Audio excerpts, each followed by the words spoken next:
잘못된 방향으로 피부에 부담을 주고 무리를 주는 것보다는 피부가 가지고 있는 자체의 재생력을 믿어보시는 것이 더 낫다고 생각을 하거든요. 물론 앞으로 제가 안내해드리는 피부 관리 올바르게 하는 방법을 참고하시면 더 좋겠죠?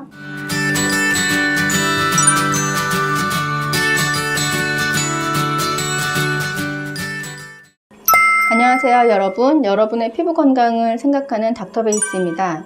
오늘은 피부과 의사인 제가 화장대에서 치워버린 아이템 그 세 번째에 대해서 말씀을 드릴 건데요. 오늘은 좀 말씀드릴 아이템이 많아요.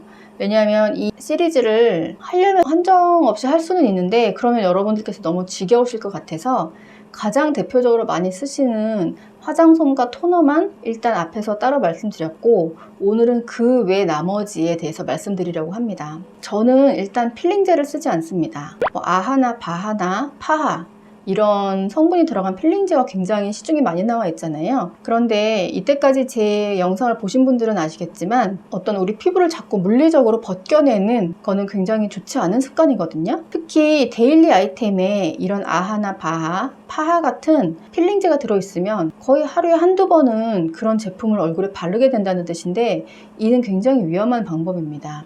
실제로 잘 모르시고 클렌징 오일에 아하 성분이 든 제품을 한 이틀 정도 바르시고 얼굴이 정말 다 뒤집어져서 오신 환자분이 계셨어요. 지난 영상들에서도 말씀드렸듯이 결국 이 모든 아이템들을 제가 쓰지 않는 이유는 딱 하나, 피부 장벽을 해치지 않기 위해서입니다. 그러면 또 여러분 생각나는 게 있죠? 바로 여러 가지 스크럽 제품입니다. 알갱이가 있는 스크럽 제품들을 쓰시는 분들도 많으신데요. 물론 어쩌다가 한번 쓰시는 건 괜찮습니다.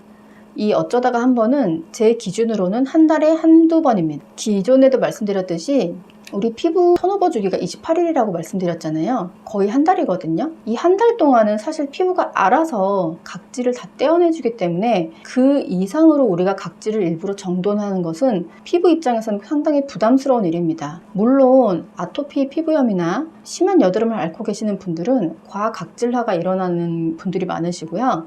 또 조금 나이가 있으신 분들은 젊을 때보다는 이 피부 턴오버 주기가 길어지기 때문에 그런 경우에는 한 달에 한 번 이상, 두 번 정도 이런 필링을 하거나 스크럽을 해주는 제품을 쓰시는 것도 괜찮긴 합니다만, 대부분의 건강한 피부를, 정상적인 피부를 가지고 계신 분들께서는 굳이 한 달 이내로, 즉 28일 이내로 이런 제품을 쓰시는 건 전 별로 권하고 싶지 않습니다.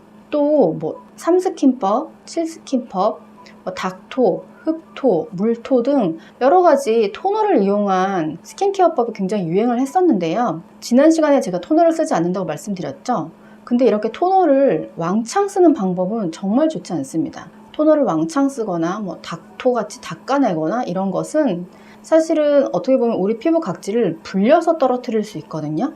지난 시간에 말씀드렸듯이 토너가 건조한 피부에 들어가면 일시적으로 청량한 느낌을 주기 때문에 굉장히 수분 공급이 잘 돼서 여러분 피부를 건강하게 하는 것 같지만, 어쩌다 한번 하시는 건 괜찮아요.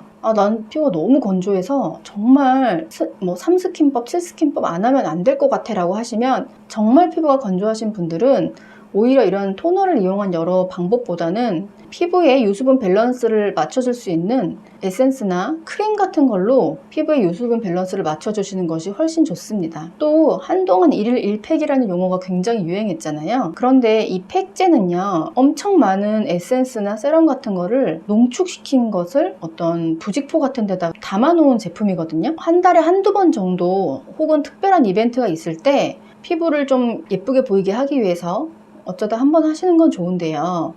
이렇게 농축된 제품을 1일 1팩, 하루에 한 번씩 혹은 며칠에 한 번씩 하시면 우리 피부가 그 많은 것을 다 소화시키지도 못할 뿐만 아니라 오히려 피부에 부담이 됩니다. 그리고 앞서 7스킨법 같은 데서 말씀드렸듯이 이렇게 에센스를 농축된 걸 얼굴에 다 이렇게 한 10분에서 15분 정도 붙이고 계시면 어쩌다가 한번 하는 건 괜찮은데 매일 하시다 보면 피부 장벽 다 망가지겠죠? 마지막으로 전동 클렌저라든지 해면이라든지 여러 가지 피부를 물리적으로 닦아내는 세면 도구, 세안 도구들도 저는 사용하지 않습니다. 제가 사용하는 세안 도구는 약간 연필같이 생긴 끝에 작은 브러쉬가 달린 클렌징용 붓이 하나 있긴 한데요.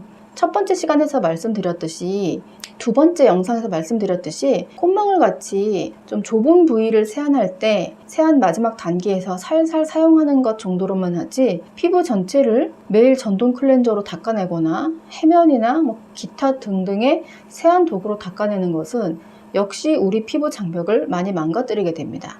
1편, 2편, 3편에서 여러분들께 말씀드린 모든 아이템들을 공통적으로 관통하고 있는 거는 바로 우리 피부 장벽, 즉 각질층을 과도하게 없애는 것은 절대로 옳지 못하다는 것입니다. 이게 불려서 떨어뜨리던, 밀어내서 떨어뜨리던, 혹은 화학적으로 떨어뜨리던지 간에 여러분 얼굴에 각질을 없애는 것을 쉽게 생각하시면 안 됩니다. 과각질화가 있거나 연세가 좀 드신 분들은 한 달에 한두 번 정도, 그 외의 분들은 한 달에 한 번 정도 어쩌다가 하시는 것은 괜찮지만 자주 일주일에 한두 번, 데일리로 이렇게 각질을 없애는 방법은 절대 금지하시는 것이 좋습니다. 오늘 제 영상이 마음에 드셨다면 구독과 좋아요 그리고 알람 설정을 부탁드립니다. 감사합니다.